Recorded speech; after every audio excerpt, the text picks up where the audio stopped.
এক ইহুদি কিশোর বিষ্ণু ইসলামের খেদমত করতে, ইহুদি ছেলে আমার নবীর খেদমত করতো, তারা ছিল নবীর প্রতিবেশী। তো অনেকদিন হয় ইহুদি ছেলেটা আসে না। বিশ্বনবী খোঁজ দিলেন, ঘটনা কি? একটা ইহুদি ছেলে না আমার খেদমতে আসতো, ছেলেটা কই? খোঁজ নিয়ে জানলেন ছেলেটা অসুস্থ। বিষ্ণু ইসলাম ওই ইহুদির বাড়িতে চলে গেলেন ওই ছেলেটাকে দেখা করার জন্য, ভিজিট করার জন্য। সুবহানাল্লাহ পড়বেন না? গেলেন, যে দেখে ইহুদি ছেলেটা মুমূর্ষ, জান যায় যায় ভাব, বিছানায় পড়ে আছে, তার বাবা দাঁড়ানো।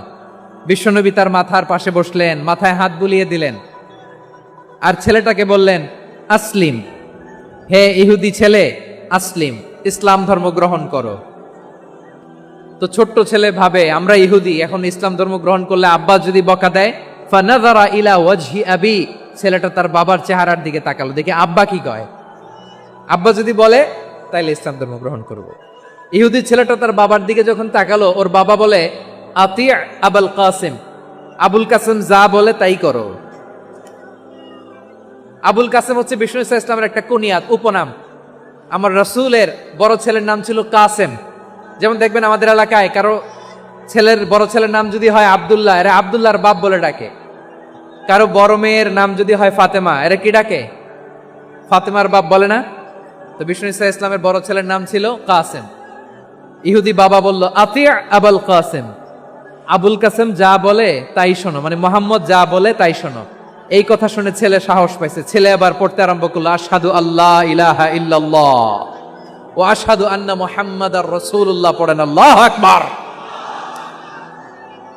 বিশ্বনবীর আহ্বান শুনে ওই আহ্বানে সাড়া দিয়ে ইহুদি ছেলে শাহাদা পড়ে মুসলমান হয়ে গেল। তার হৃদয়টারে ইমানের নূর দিয়ে আলোকিত করে দিল কে?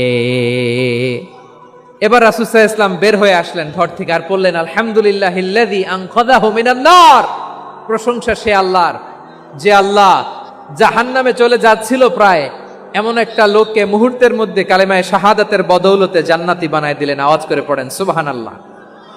বিষ্ণু ইসলামের স্ত্রীর নাম ছিল আয়েশা রাদিয়াল্লাহু তাআলা আনহা, আবু বকর রাদিয়াল্লাহু তাআলা আনহুর মেয়ে। আবু বকর রাদিয়াল্লাহু তাআলা আনহুর আরেক মেয়ের নাম হচ্ছে আসমা। দুজনই আবু বকর রাদিয়াল্লাহু তাআলা আনহুর মেয়ে। আসমা আর আয়েশা দুজন বোন, এক মায়ের না, বাবা এক মা দুজন। আয়েশা রাদিয়াল্লাহু তাআলা আনহার মায়ের নাম উম্মে রুমান, আর আসমা রাদিয়াল্লাহু তাআলা আনহার মায়ের নাম কুতাইলা বিনতে আব্দুল উজ্জা। আবু বকর রাদিয়াল্লাহু তাআলা আনহু 4টা বিয়ে করেছিলেন। একই ঘটনা ঘটেছে এই ফ্যামিলিতে। আসমা ইসলাম ধর্ম গ্রহণ করে মুসলিমা, কিন্তু তার মা কোতাইলা মুশরিকা। আই রিপিট, বোঝার জন্য আমি আবারও বলি, আসমা রাদিয়াল্লাহু তাআলা আনহা মুসলিমা, আর আসমার মা কোতাইলা মুশরিকা।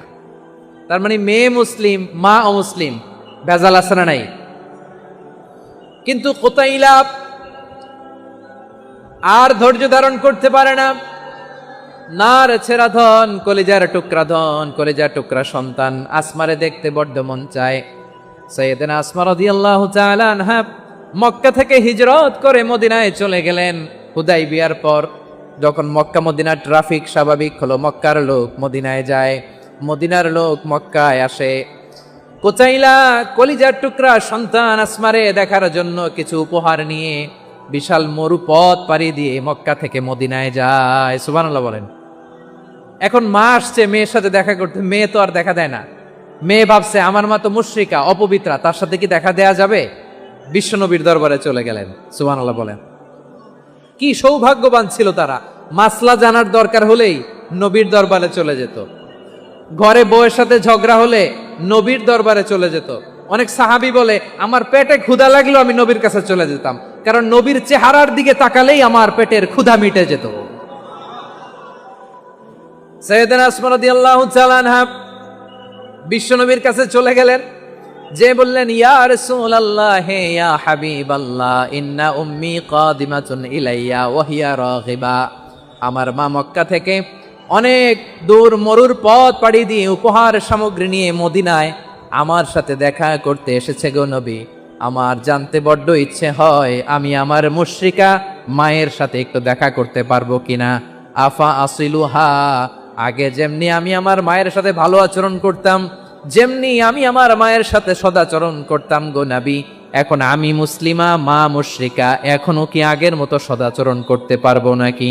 বিশ্বনবী বললেন, নাম সিলিহা, হ্যাঁ রে আসমা, অবশ্যই অবশ্যই, আগে ঠিক যেমন তুমি তোমার মায়ের সাথে ভালো আচরণ করতে, এখনো তেমনি আগের মতো ভালো আচরণ করবা। আওয়াজ করে পড়েন সুবহানাল্লাহ। সপ্তম হিজরিতে বিষ্ণু ইসলাম সব সুপার পাওয়ারের কাছে চিঠি দিলেন, রোমান সম্রাটের কাছে, পারস্য অধিপতির কাছে, মিশরের অধিপতির কাছে, সবার কাছে চিঠি লিখলেন। চিঠির ভাষা ছিল এরকম, মিন মুহাম্মাদিন রাসূলিল্লাহ ইলা মুকাউকিস আযীমিল কিবত, মুহাম্মদ রাসূলুল্লাহর পক্ষ থেকে মিশরের বাদশার কাছে, আসলিম তাসলাম, ইসলাম মানো শান্তিতে থাকবা, সালামুন আলা মান ইত্তাবা আল হুদা, শান্তি তার জন্য যে হেদায়েতের অনুসরণ করে। সুবহানাল্লাহ পড়েন। তো এই চিঠি অনেকে ভালোভাবে রিসিভ করেছে, অনেকে এই চিঠি পাওয়ার পরে নবীর কাছে আবার ইন রিটার্ন উপহার পাঠিয়েছে। কি পাঠিয়েছে? উপহার। মিশরের বাদশাহ মুকাউকিস তিনি বিশ্বনবীকে বিশাল এক উপহারের ডালি পাঠিয়েছেন। মিশরের বাদশাহ মুকাউকিস ছিলেন ধর্মে খ্রিস্টান। লালমনিরহাটের ভাইয়েরা আওয়াজ করে বলেন, মিশরের বাদশাহ ধর্মে কি ছিল? খ্রিস্টান। কি উপহার দিয়েছিল আমার নবীকে? শুনতে মনে চায়? 1000 স্বর্ণমুদ্রা। 1000 স্বর্ণমুদ্রা। 2টা খ্রিস্টান দাসী, একজনের নাম মারিয়া বিনতে শামাউন আল কিবতিয়া, আরেকজনের নাম সিরিন বিনতে শামাউন আল কিবতিয়া। একজন খ্রিস্টান দাস 20 থান কাপড় জামা বানানোর জন্য, আমরা নবী যেন সেলাই করে জামা বানাতে পারে এজন্য 20 থান কাপড়, 20 থান ফাইন গার্মেন্ট। সুবহানাল্লাহ পড়বেন না? এরপরে একটা গাধা যেটার নাম ছিল উফাইর, আর একটা খচ্চর, এটার নাম ছিল দুলদুল। খচ্চর চিনেন? গাধা আর ঘোড়ার ক্রসিং এ যে প্রাণীটা দুনিয়াতে আসে ওটার খচ্চর বলে। তো এই যে সুপার পাওয়ার খ্রিস্টান বাদশার কাছে নবী চিঠি লিখলেন, ওই খ্রিস্টান বাদশাহ আমার নবীকে উপহার দিল। বিশ্বনবী এই উপহারগুলো সানন্দে গ্রহণ করেছে। সুবহানাল্লাহ পড়বেন না? তাহলে অমুসলিম কেউ যদি আপনাকে উপহার দেয়, হালাল উপহার হলে আপনি গ্রহণ করতে পারবেন। অনুরূপভাবে পারস্যের বাদশাহ, রোম সম্রাট বিশ্বনবীকে উপহার পাঠিয়েছেন। আমার নবী সবগুলো উপহার গিফট গ্রহণ করেছেন। সুবহানাল্লাহ বলেন। তাহলে প্রিয় লালমনিরহাট, আওয়াজ করে বলুন, ইসলাম কি ন্যারো মাইন্ডেড রিলিজিয়ন না ব্রড মাইন্ডেড? আম্মাজান আয়েশার কাছে মাসালা জানতে চায় মেয়েরা, হে আম্মাজান, অগ্নি উপাসকেরা তাদের ঈদের দিন নওরোজের সময় আমাদেরকে পাখি দেয়, নেওয়া যাবে? উনি বললেন, ওরা জবাই করে দিলে নেওয়া যাবে না, কিন্তু ওরা যদি ফলমূল এরকম খাবার দেয় এগুলো নেওয়া যাবে। তার মানে অমুসলিমদের দেয়া উপহার এটা গ্রহণ করা যায়। সুবহানাল্লাহ বলেন। শুধু তাই নয়, বিষ্ণু ঈসা ইসলাম অমুসলিমদের সাথে আর্থিক লেনদেনও করেছেন, ফিনান্সিয়াল ডিলিং করেছেন। অমুসলিমদের সাথে প্রয়োজনে আপনি ফিনান্সিয়াল ডিলিং করতে পারবেন। আমরা প্রায় দেখি বাজারের মিষ্টির দোকানগুলো আমার হিন্দু ভাইদের। লালমনিরহাটে মিষ্টির দোকান, দইয়ের দোকান কারা চালায়? হিন্দুরা চালায় না? তারপরে যে বারবার শপ, চুল কাটে যে নাপিত, অধিকাংশ নাপিতের দোকানে কারা? আমার হিন্দু ভাইরা। তা আপনি চুল কাটতে পারবেন কিনা? পারবেন কিনা বলেন? পারবেন। তার দোকান থেকে দই মিষ্টি কিনতে পারবেন কিনা? হ্যাঁ, আমার মুসলিম ভাইয়ের দোকান থাকলে ওইটারে আমি বেশি প্রায়োরিটি দিব, ঠিক কিনা?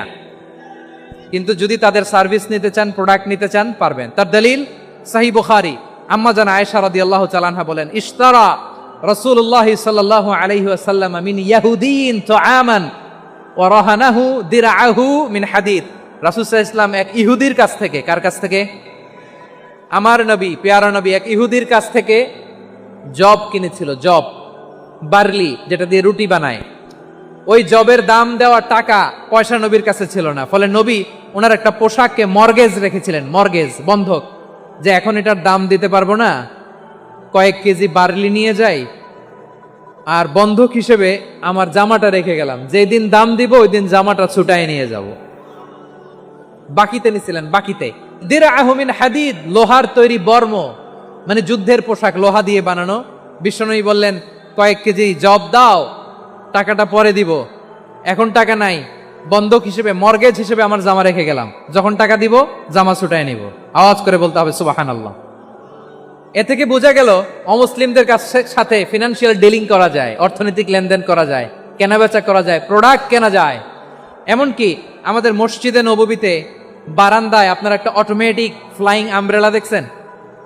সূর্য যখন বাড়ে মসজিদে নববীর বারান্দায় ইয়ার্ডের মধ্যে অটোমেটিক্যালি কিছু আমব্রেলা আছে সাঁ করে খুলে যায়, আর সূর্যের তাপ লাগে না। আবার সন্ধ্যাবেলায় এই আমব্রেলাগুলো ওরা ক্লোজ করে ফেলে, দেখেন নাই না? দেখছেন? এই মসজিদে নববীকে সর্বোচ্চ উন্নত মানের কনস্ট্রাকশন ইনফ্রাস্ট্রাকচারে ডেভেলপ করার জন্য কর্তৃপক্ষ কিছু অমুসলিম ইঞ্জিনিয়ারের ডিজাইনারের সহায়তা নিয়েছিল। সুবহানাল্লাহ বলেন। কোন দলিলের ভিত্তিতে? এই দলিলের ভিত্তিতে যে বিষ্ণু ঈসা ইসলাম অমুসলিমদের সাথেও লেনদেন করেছেন। আওয়াজ করে বলতে হবে আল্লাহু আকবার। শুধু তাই নয়, ইন কেস অফ ইমার্জেন্সি, প্রয়োজনে ইসলামের খাতিরে ইসলামকে সামনের দিকে এগিয়ে নিয়ে যাওয়ার জন্য অমুসলিমদের সাপোর্ট নেওয়া জায়েজ আছে। সুবহানাল্লাহ বলেন। অমুসলিমদের সাপোর্ট নেয়া, তাদের থেকে অর্থ নেয়া, পলিটিক্যাল সাপোর্ট, পলিটিক্যাল অ্যাসাইলাম নেওয়া জায়েজ আছে।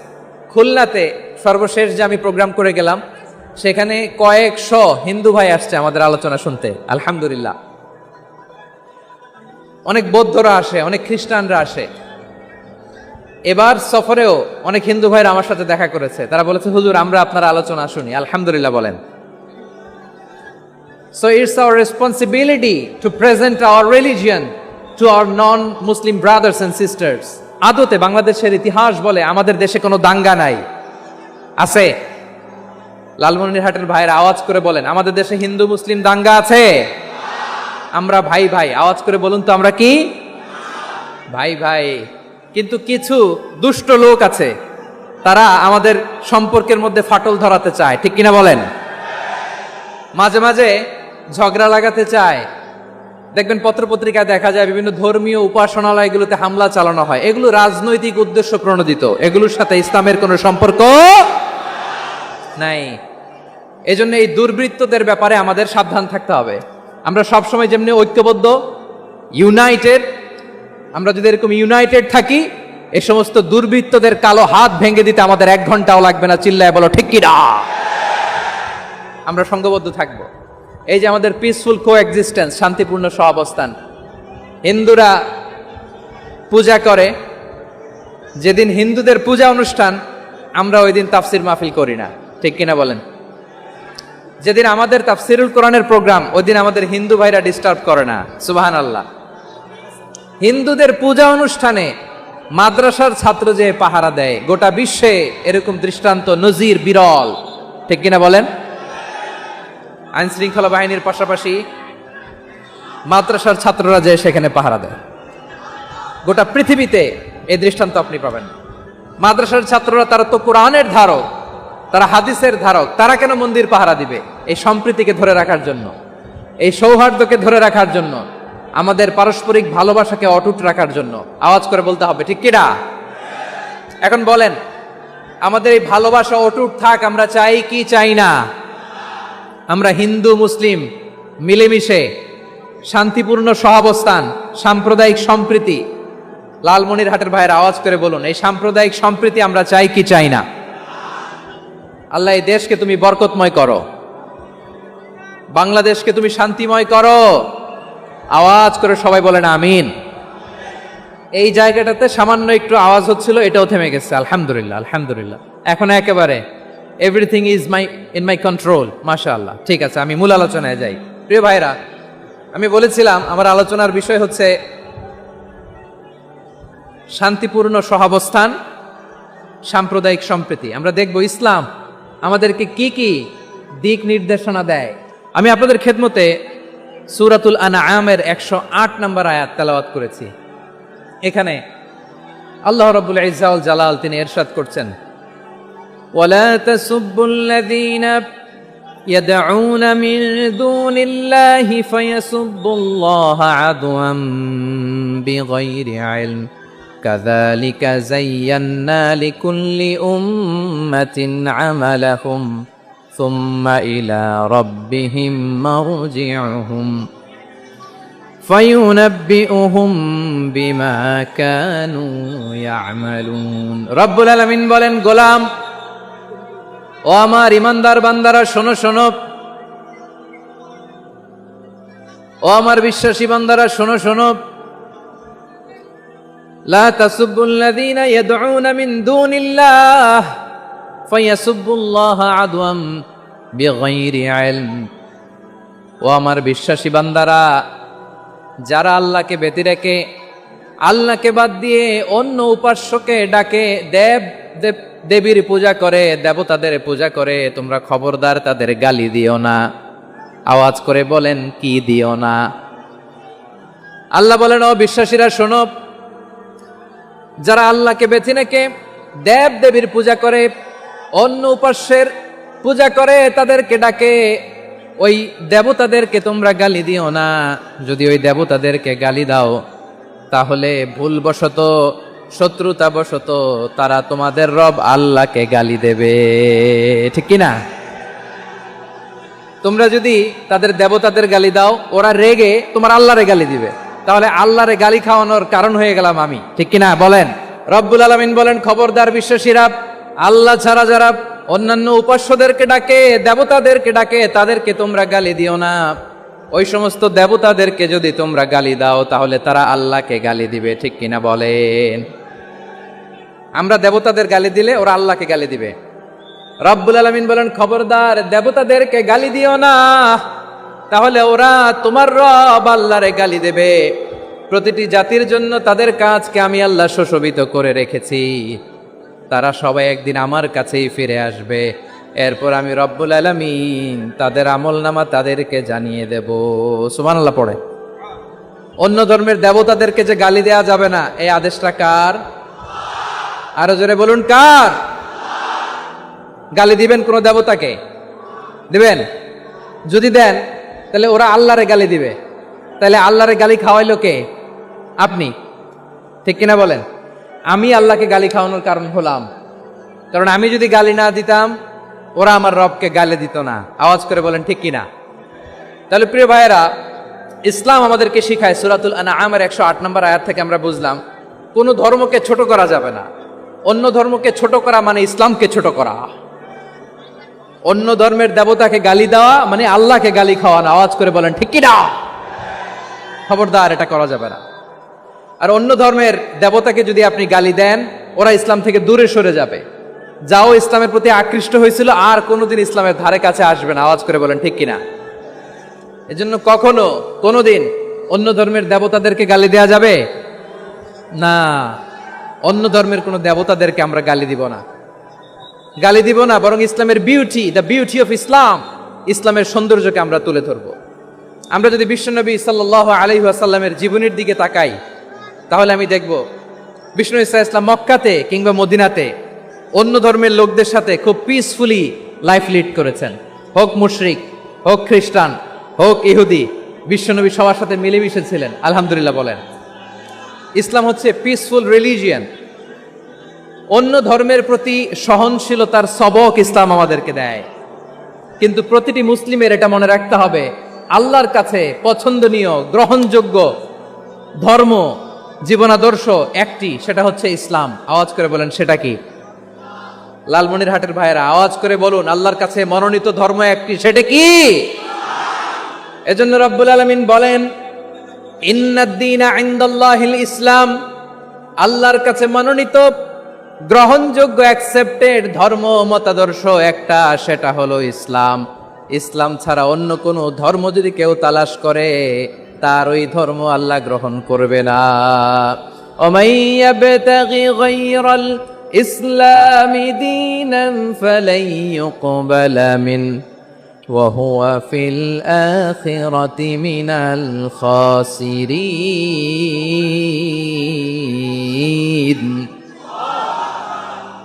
Whoever seek anything except Islam, that won't be accepted from him, and he will be loser in the day of judgment. কিয়ামতের দিন ইসলাম ছাড়া কেউ যদি অন্য কোনো ধর্ম তালাশ করেছে দুনিয়াতে, তার এই মতাদর্শ গ্রহণ করা হবে না, and he will be loser, সে হবে লুজার, ক্ষতিগ্রস্ত, হাই হাই কোম্পানির ম্যানেজার। ওর আমও শেষ, সালাও শেষ। আওয়াজ করে বলেন, ঠিক কি না? এজন্য ইসলাম পেয়ে আমরা খুশি না বেজার? প্রত্যেক নামাজ শেষে আমরা আল্লাহরে বলি, আল্লাহ রাদিতু বিল্লাহি রাব্বা ওয়া বিল ইসলামি দীনা ওয়া বি মুহাম্মাদিন নাবিয়ান ওয়া রাসূলা। ও আল্লাহ, তোমারে রব হিসেবে পেয়ে আমরা খুশি, ও আল্লাহ, ইসলামকে ধর্ম হিসেবে পেয়ে আমরা খুশি, বিশ্বনবীকে আমাদের রাসূল পেয়ে আমরা খুশি। ঠিক কিনা বলেন? ইসলাম ছাড়া অন্য কোনো ধর্ম আমরা গ্রহণ করব না। ঠিক কিনা বলেন? আল্লাহর কাছে অ্যাকসেপ্টেড রিলিজিয়ান একটা, সেটা ইসলাম। তো বিশ্বনবী সাল্লাল্লাহু আলাইহি ওয়াসাল্লাম মক্কাতে কিংবা মদিনাতে খুব পিসফুলি এক্সিস্ট করেছেন, যে কোনো ধর্মের সাথে মিলেমিশে চলেছেন। তার প্রমাণ আমরা যদি রাসূল সাল্লাল্লাহু আলাইহি ওয়াসাল্লামের বায়োগ্রাফির দিকে তাকাই, তাহলে দেখব তিনি মুশরিকদের সাথে পিস ট্রিটি করেছেন, শান্তি চুক্তি, পিস ট্রিটি, পিস এগ্রিমেন্ট। আপনারা হুদাইবিয়ার সন্ধির নাম শুনেছেন? আমার লালমনিরহাটের কলিজার টুকরা ভাইয়েরা, হুদাইবিয়ার সন্ধির নাম আপনারা শোনেন নাই? 6ষ্ঠ হিজরিতে বিষ্ণু ঈসা ইসলাম মুশরিকদের সাথে এই ট্রিটি করেছেন, চুক্তি। কাদের সাথে? মুশরিকদের সাথে। আমরা তো মুসলমান বসতে পারি না, আমরা দুই মুসলিম ভাই একসাথে বসে চা খেতে পারি না, গল্প করতে পারি না। বিষ্ণু ঈসা ইসলাম মুশরিকদের সাথে ট্রিটি করেছেন, হুদাইবিয়ার সন্ধি। এই সন্ধির আগে মক্কা থেকে কেউ মদিনায় যেতে পারে না, মদিনা থেকে কেউ মক্কায় যেতে পারে না। কিন্তু এই সন্ধির পরে ট্রাফিক স্বাভাবিক হয়ে গেল, মক্কার লোকেরা মদিনায় আসতে পারে, মদিনার লোকেরা মক্কায় আসতে পারে।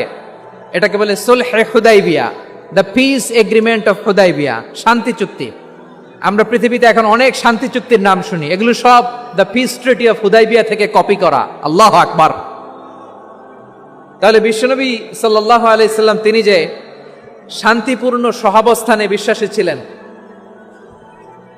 মুসলমানেরা যে অন্য ধর্মের প্রতি সহনশীল, তার প্রমাণ হচ্ছে এই পিস ট্রিটি। শুধু তাই নয়, মাইকের সাউন্ডটা একটু বাড়ায় দিতে হবে, খুব দুর্বল, একটু মজবুত করতে হবে, আর একটু ক্লিন করতে হবে, আর সবগুলা জায়গায় সাউন্ড যাচ্ছে কিনা একটু ক্রস চেক করতে হবে। হ্যাঁ, পাবেন দিচ্ছে mike operator, he is trying his level best, দিচ্ছে। মাইক অপারেটর যিনি আছেন, প্রতিটি জায়গায় প্রতিটি সাউন্ড বক্সে যেন আওয়াজ পাওয়া যায়, একটু ক্রস চেক করেন, সাউন্ডটাকে একটু স্ট্রং করে দেন। হ্যাঁ, ঠিক আছে, মাশাআল্লাহ। এদিকে তাকান, এদিকে। মক্কার পার্ট গেল, পিস এগ্রিমেন্ট করলেন, শান্তি চুক্তি। বিষ্ণু ঈসা ইসলাম মদিনায় যে কি করলেন? মদিনায় যে বিষ্ণু ঈসা ইসলাম মদিনা চার্টার করলেন, মদিনা সনদ, সাহিফাতুল মদিনা, এটার বলে মদিনা চার্টার। যে ওয়েস্টে, ইউরোপে, আমেরিকাতে তারা অনেক চার্টার করে, সব চার্টার মদিনা চার্টার থেকে কপি করা। আওয়াজ করে পড়েন সুবহানাল্লাহ। বিষ্ণু ঈসা ইসলাম মদিনায় গেলেন, মদিনাতে মুসলিম, মুশরিক, ইয়াহুদি, এই 3 ধর্মের লোক মিলে সব স্টেক হোল্ডার যারা আছে সবাইকে নিয়ে বিষ্ণু ঈসা ইসলাম মদিনা চার্টার করলেন, মদিনা সনদ। পড়েন সুবহানাল্লাহ। শুধু তাই নয়, মক্কাতে বিশ্বনবী পিস এগ্রিমেন্ট করলেন, শান্তি চুক্তি মুশরিকদের সাথে। মদিনাতে যে বিশ্বনবী মদিনা চার্টার করলেন, মদিনা সনদ করলেন ইহুদিদের সাথে। আবার মদিনাতে বিশ্বনবী ইহুদিদের সাথে পিস ডায়ালগ করলেন, ইন্টারফেথ ডায়ালগ করলেন, আন্তধর্মীয় সংলাপ করলেন। যেই সংলাপের মূল ভিত্তি ছিল তাওহীদ। মূল ভিত্তি ছিল কি? তাওহীদ।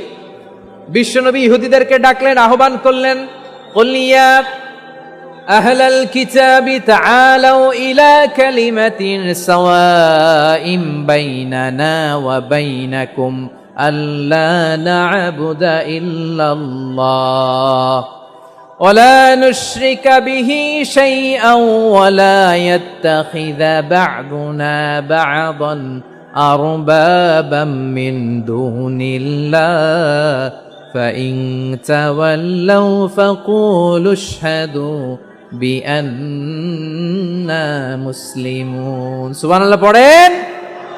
বিশ্বনবী মদিনার ইহুদিদের ডেকে বললেন, ও ইহুদিরা, শোনো শোনো, আসো এমন একটা আদর্শের প্রশ্নে আমরা একত্রিত হই, যে আদর্শের প্রচার তোমাদের নবীরাও করেছে, আমিও করি, যে আদর্শের কথা তোমাদের পবিত্র ধর্মগ্রন্থগুলোতে আছে, আমার কোরআনেও আছে। সেটা হলো তাওহীদ। আমরা এক আল্লাহ ছাড়া কারো ইবাদত করব না, আল্লাহর সাথে কাউরে শরীক করব না। বিগাইরি তিবি নাফসিন ওয়া আনা হাজিজুহু ইয়াউমাল কিয়ামা। খবরদার, জেনে রেখো, কেউ যদি কোনো সংখ্যালঘুর উপরে অত্যাচার করে, কোনো সংখ্যালঘুর প্রাপ্য থেকে যদি কেউ কাউকে ঠকায়, সংখ্যালঘুর উপর যদি কেউ কষ্ট দেয়, কোনো সংখ্যালঘুর সম্পদ যদি কেউ জোর করে কেড়ে নেয়, আমি কিয়ামতের দিন বিশ্বনবী ওই সংখ্যালঘুর পক্ষে আর ওই মুসলমানদের বিপক্ষে বাদী হয়ে দাঁড়াবো। সুবহানাল্লাহ বলতে পারলেন না? আল্লাহু আকবার। আপনি নামাজি, আপনি মুসল্লি, আপনি হাজী সাহেব, তাহাজ্জুদ পড়তে পড়তে কপালে দাগ ফেলে দিছেন, আপনার প্রতিবেশী হিন্দু, ভাবছেন আমার তো পাওয়ার আছে, ওর জমিটা দখল করি। বিশ্বনবী বলেন কিয়ামতের দিন ওই হিন্দুর পক্ষে তোর বিরুদ্ধে আমি বাদী হয়ে দাঁড়াবো। পৃথিবীর কোন ধর্মে এরকম স্টেটমেন্ট পাবেন? পাবেন? আপনি ভাবছেন আপনি নামাজ পড়লে হাজী সাহেব কপালে দাগ ফেলায় দিলে আপনি সেলসালায় জান্নাতে চলে যাবেন না? খবরদার। বিশ্বনবী বলেন কোন সংখ্যালঘুর উপর যদি কেউ আক্রমণ করে, তার প্রাপ্য তাকে না দিয়ে যদি তাকে ঠকায়, তার উপর জুলুম করে, তার সম্পদ যদি কেড়ে নেয়, আমি নবী, তুমি মুসলিম হইতে পারো, মুসল্লি হইতে পারো, তার পক্ষে তোমার বিপক্ষে আল্লাহর দরবারে বাদী হয়ে দাঁড়াবো। আচ্ছা লালমনিরহাটের ভাইরা, কথা বুঝতে পারলে আওয়াজ করে উত্তর দেন। বিশ্বনবী যদি কারো বিপক্ষে দাঁড়ায় কিয়ামতের দিন, আই রিপিট, আমি আবারও বলছি, বিশ্বনবী যদি কিয়ামতের দিন কারো বিপক্ষে দাঁড়ায়, ও তো সেলসালায়া জান্নাতি, তাই না? জান্নাতি না? যে নবীর সুপারিশ ছাড়া জান্নাতের গেটও দেখা যাবে না, ওই নবী যদি বলে তোর বিপক্ষে আমি বাদী হয়ে দাঁড়াবো, ওই জান্নাতে আর ঢোকার কোনো সুযোগ আমাদের থাকবে? এখানেই শেষ না আমার প্রিয় লালমনিরহাটের ভাইয়েরা, এখানেই শেষ নয়। বিশ্বনবী বলেন মান কাতালা মুআহাদান, বুখারীর বর্ণনা, মান কাতালা মুআহাদান লাম ইয়ারাহ রাইহাতাল জান্নাহ।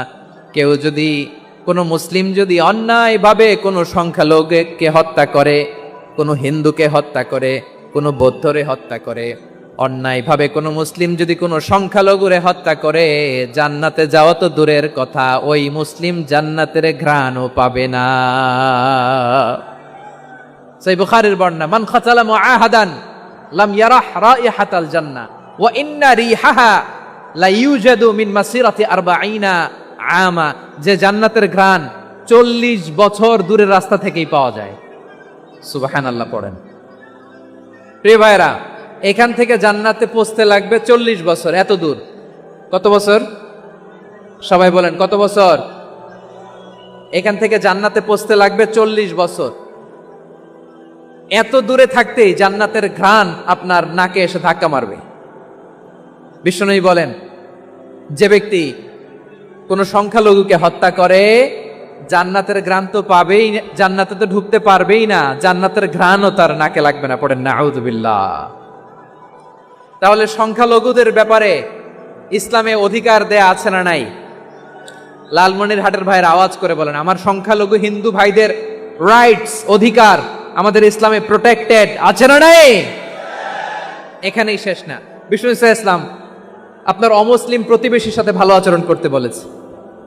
আমাদের হয় না এটা মুসলিম পাড়া, ওটা বৌদ্ধ পাড়া, হয় না? অনেক সময় হয় না এটা আমাদের মুসলিম পাড়া, ওইটা হিন্দু পাড়া, এরকম আছে না নাই? লালমনিরহাটে নাই না? আছে? হিন্দু যদি আপনার প্রতিবেশী হয় কি করবেন? ওরে কষ্ট দিবেন নাকি? কেন? ও তো হিন্দু, ও তো আমার আল্লাহরে ডাকে না, ওরে কষ্ট দিলে যায় যাবে না? খবরদার। বিষ্ণু ইসলাম বলেন মান কানা ইউমিনু বিল্লাহ ওয়াল ইয়াউমিল আখির ফালিউকরিম জারাহ। যে আল্লাহ বিশ্বাস করে আর আখিরাতে বিশ্বাস করে, সেজন্য প্রতিবেশীর সাথে ভালো আচরণ করে। সুবহানাল্লাহ। কলিজা জুড়ায় যায় না আমার নবীর কথাগুলো শুনলে? যে আল্লাহ বিশ্বাস করে, যে আখিরাতে বিশ্বাস করে, সেজন্য প্রতিবেশীর সাথে ভালো আচরণ করে। এখানে বলছে মুসলিম প্রতিবেশী, বলছে